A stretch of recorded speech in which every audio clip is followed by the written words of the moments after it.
In an industry defined by overpromises, broken launches, and endless marketing cycles, one game has managed to captivate the world without saying a word. And that game is Hollow Knight: Silksong, a sequel from a tiny studio in Adelaide, Australia.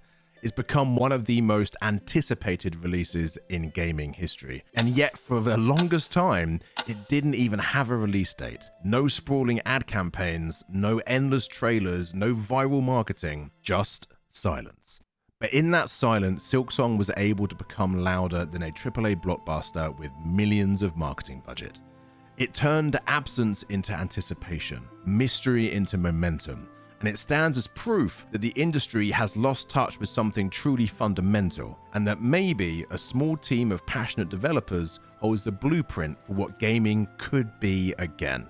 What's so incredible about Silksong is that essentially it is an indie title following on from a wildly successful, dare I call it, cult classic, that when it launched has done something that I don't think I've ever heard of happening in all of my years as a gamer and in the game industry. It managed to crash digital storefronts, Steam, Nintendo eShop, PlayStation Store, Microsoft Xbox Store. They were so overwhelmed within moments of this game coming out that they outright crashed. People couldn't add it to their carts, they couldn't browse its store page, they were met with error codes, loading failures, store unavailable notices. In many cases, you couldn't download or purchase the game at all due to the sheer volume of users trying to access the game. Steam alone had over 110,000 concurrent players within the first hour, despite these issues. Within 4 hours, that number had gone past 500,000, and in just 3 days, Silksong crossed 5 million players across all platforms. These are numbers that a AAA studio would give their left leg to achieve. And yet it was achieved by a tiny indie studio, following on from a previously phenomenally successful game.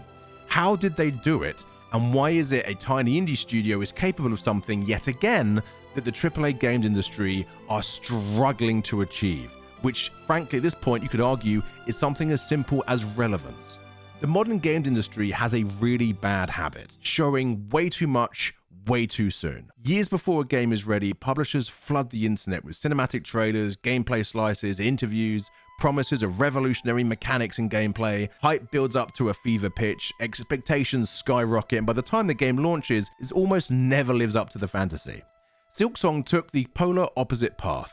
Team Cherry revealed the project in 2019 and then said absolutely fuck all. The game has only surfaced in very small bursts, a gameplay trailer here, an event cameo there, and yet every time a Nintendo Direct or an Xbox Showcase rolls around, Silksong trends worldwide. Fans dissect rumors, invent memes, even create their own fake trailers. What Team Cherry understands so uniquely is that mystery fuels imagination. By withholding information, they've allowed the community to keep the conversation alive for years. Contrast that with Cyberpunk 2077, where overexposure left nothing to the imagination, and when it finally came out, it was nothing but disappointment. The industry could learn that sometimes less really is more, and for some reason, despite the fact that less is more is a worldwide understood saying, the games industry fails to understand it. Something else to bear in mind when it comes to Silksong is, again, something that is discussed over and over again, is industry bloat, studio bloat, dev teams in the hundreds and thousands. Silksong isn't built by a 1,000-person studio in LA or Vancouver or Berlin or anywhere else. It doesn't have the backing of a billion-dollar publisher. It hasn't recently been acquired by some Chinese entertainment digital juggernaut. And yet it has captured the attention on the same level as a Rockstar or Naughty Dog release. This is almost unprecedented. Rarely has an indie sequel been elevated to this kind of status, but it happened because Hollow Knight wasn't just a good game, it was a masterpiece, artistically and gameplay. It also built trust, loyalty, and most importantly, it proved that artistry speaks louder than bloated marketing budgets. For an industry that is frankly obsessed with scale, Silksong is a reminder that fans don't care about how many developers worked on a project. They don't care how much the game cost. They don't care how much marketing went into it. They don't care which influencer has told them it's the best game ever made. All they really care about, all we really care about as gamers, is craft, heart, and the track record of the people making it. Was your last game fun to play? It was? I'm probably going to care about your next game then. Was the last game a regurgitated mess that is just frankly boring and soulless? Oh, it's made by Ubisoft? Yes, of course it was. In most corners of the industry, delays are seen as failures. I mean, in every pretty much corner of the industry, delays are seen as failures, even by gamers, which is baffling at this point. We should all understand and acknowledge that if a game is delayed, it's normally for a good reason. It's going to be to make the game better. Stop sending people death threats. Fucking weirdos. But when there is a delay, players groan always, investors panic always, and publishers get real antsy real fast. But when Team Cherry missed every expected release window, I say expected because they weren't announced, they were just assumed and expected by the audience, the response was completely different. No one revolted, no one lost hope, they just trusted the process. Why? Because Hollow Knight earned that trust. It released complete, polished, deep, visually stunning. It proved that Team Cherry's silence isn't neglect, it's just a promise of quality. That kind of goodwill can't be bought, it has to be earned, in the same way that CD Projekt Red had that goodwill where players trusted that if they gave them time to fix the game would be good, and it was. AAA studios often burn goodwill like it's going out of fashion, with broken launches, live service failures, abandoning games, overexpensive DLCs, patches that take way too long to implement to fix broken launches, and then they wonder why players no longer believe them. Silksong shows that when you deliver, fans will give you patience. When you respect their time, they will respect yours. Also, they didn't overprice their game. Something else to take into account. Silksong launched at an incredibly affordable price. Looking at you, Nintendo. Silksong initially began life as a DLC, just a small add-on, expanding Hollow Knight with a new character. But as Team Cherry worked, the scope expanded. The game grew into something larger, richer, and completely different to what the original conception was. It became arguably its own world. And here's what's really important and what sets apart an indie studio from a AAA, is that Team Cherry didn't try to sell the expansion first and then scale it up. They let the project decide its own scope. They followed the creative spark. And that is something so unique to indie and AA in the industry right now that AAA cannot do.